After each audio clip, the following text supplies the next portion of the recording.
창세기 41장 37절에서 57절까지 말씀을 살펴보도록 하겠습니다. 하나님의 지혜에 의한 요셉의 꿈 해석과 해결책을 들은 바로와 신하들은 매우 흡족해합니다. 바로는 요셉처럼 하나님의 영에 감동하고 명철하고 지혜로운 사람이 없다고 인정하고 요셉으로 애굽을 다스리게 하고자 총리로 세웁니다. 바로는 요셉에게 애굽식 이름과 아내뿐 아니라 인장반지와 옷과 금사슬을 줍니다. 요셉은 애굽 전역을 다스리며 풍년 동안 곡식을 전형하고 이후 흉년을 시작되자 창고를 열어 백성에게 식량을 공급합니다. 37절에서 45절은 애굽의 총리가 된 요셉입니다. 요셉의 꿈 해석과 그에 따른 방책에 바로와 모든 신하가 매료되어 좋게 여깁니다. 바로는 신하들에게 하나님의 영이 함께하는 사람을 이 사람 말고 어디서 또 찾을 수 있겠느냐라고 합니다. 바로는 요셉에게 하나님 너에게 이 모든 것을 알리셨는데 너처럼 명철하고 지혜로운 자가 어디에 또 있겠느냐라고 하며 요셉의 지혜와 능력이 요셉의 믿는 신으로부터 비롯되었음과 하나님이 요셉과 늘 함께한다는 사실을 알게 됩니다. 요셉의 해몽에 놀란 바로는 요셉에게 애굽의 국정을 책임지는 지위를 부여합니다. 너는 내 집을 다스리라. 내 백성이 다 내 명령에 복종하리니 내가 너보다 높은 것은 내 왕자뿐이라 라고 합니다. 내 명령에 복종하리를 직역하면 그리고 내 입 위에 입맞출 것이다 입니다. 애굽에서는 누구에게 경의를 표할 때 입맞추다라는 표현을 사용했습니다. 애굽의 모든 백성이 요셉의 입에서 나온 말에 경의를 표할 정도로 복종할 것이란 의미로 요셉에게 주어질 절대적인 통치권을 보여줍니다. 41절에 따르면 바로는 요셉에게 내가 너를 애굽 온 땅의 총리가 되게 하노라 라고 하며 요셉에게 온 애굽 땅을 다스릴 수 있는 지위를 줍니다.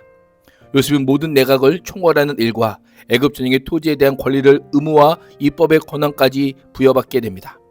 바로는 손가락에 끼고 있는 인장반지를 빼어 요셉의 손가락에 끼웁니다. 인장반지는 직역하면 그의 반지로 가라앉다, 누르다 라는 뜻입니다. 당시 반지는 눌러서 자국을 남기는 도장으로 사용되었음을 알려줍니다. 또한 반지에는 소유자의 이름이나 상징이 새겨져 있어서 반지를 타인에게 주는 것은 소유자의 권한을 대신 행사하게 하는 의미를 가지고 있습니다. 이를 통해 바로는 요셉에게 칙령을 내릴 수 있는 법적 권한을 부여한 것입니다. 또한 고관이나 제사장들이 입는 세마포옷을 입힙니다. 요셉은 채색옷에서 죄수의 복으로, 죄수의 복에서 세마포옷으로 갈아입습니다. 이를 통해 죄수의 신분에서 애굽의 총리로 그 신분이 변화되고 있음을 보여줍니다. 금목걸이는 목에다 걸어줍니다. 금목걸이는 직임과 권위를 나타냅니다. 자기에게 있는 복음술의 요셉을 태워 왕의 수를 뒤따르는 2인자의 계급과 권력을 시각적으로 나타냅니다. 또한 수레가 지나가자 백성들을 엎드려 경의를 표합니다. 이 장면은 하나님께서 요셉에게 보이는 꿈대로 훗날 형들이 요셉 앞에 엎드릴 모습을 예고합니다.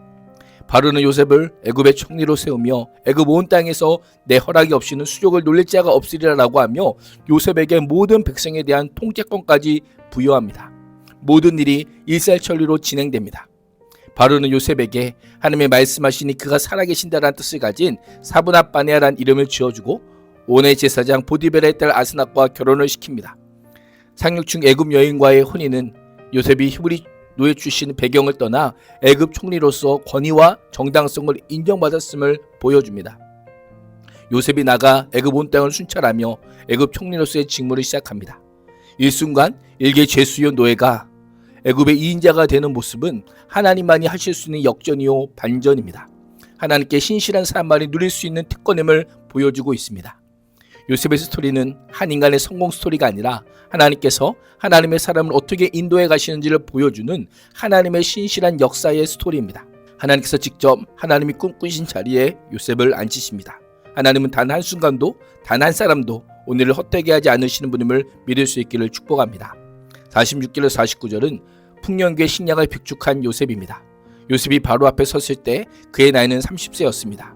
채색옷을 입고 형들에게 팔렸던 17세 청소년이 13년 후 애굽의 최고 권력자가 되었습니다. 13년의 세월이 비록 고난의 기간이긴 했지만 요셉에게 아무런 의미가 없는 기간은 아니었습니다.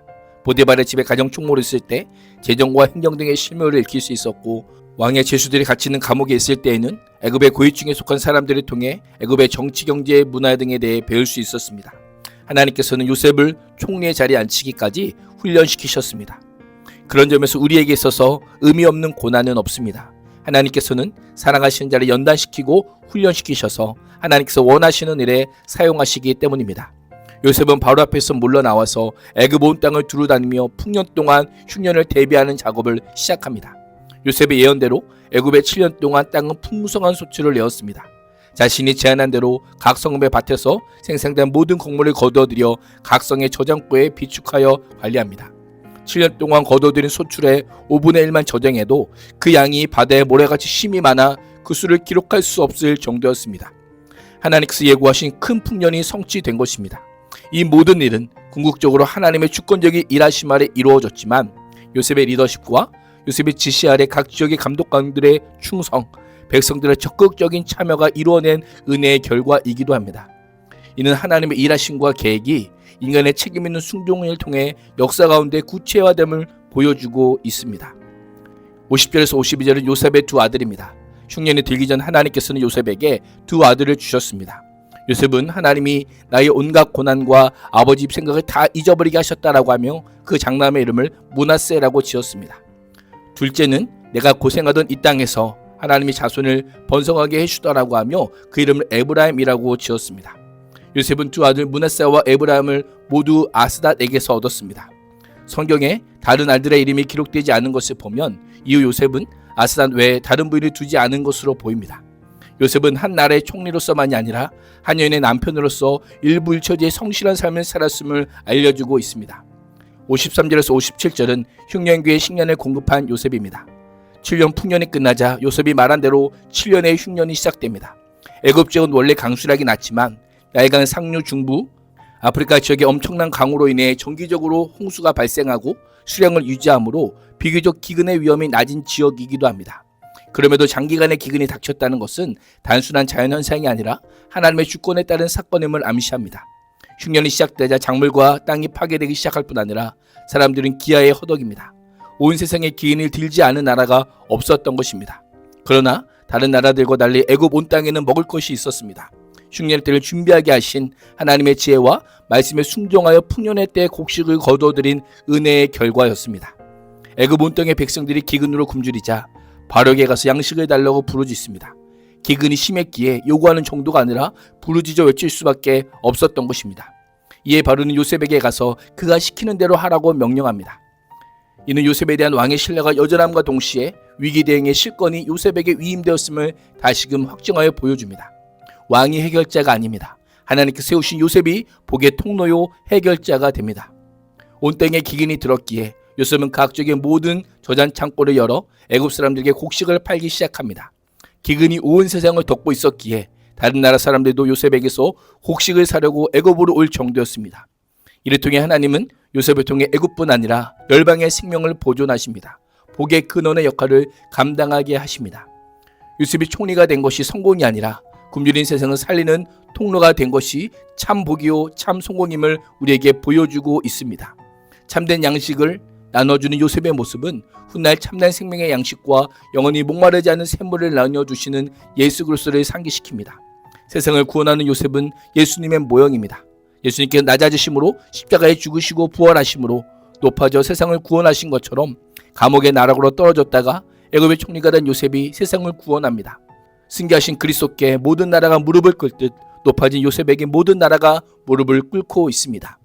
세상의 높은 자리나 명성을 얻는 것이 성공이 아니라 하나님을 영화롭게 하는 것이 참된 성공을 기억하며 하나님의 영의 감동으로 살아감으로 우리를 통하여 하나님의 영광이 열방에 선포될 수 있기를 주님의 이름으로 축복합니다. 기도하겠습니다. 하나님, 나를 통해 열국이 생명을 보존하게 되는 복을 누리게 하여 주옵소서. 예수님의 이름으로 기도합니다. 아멘.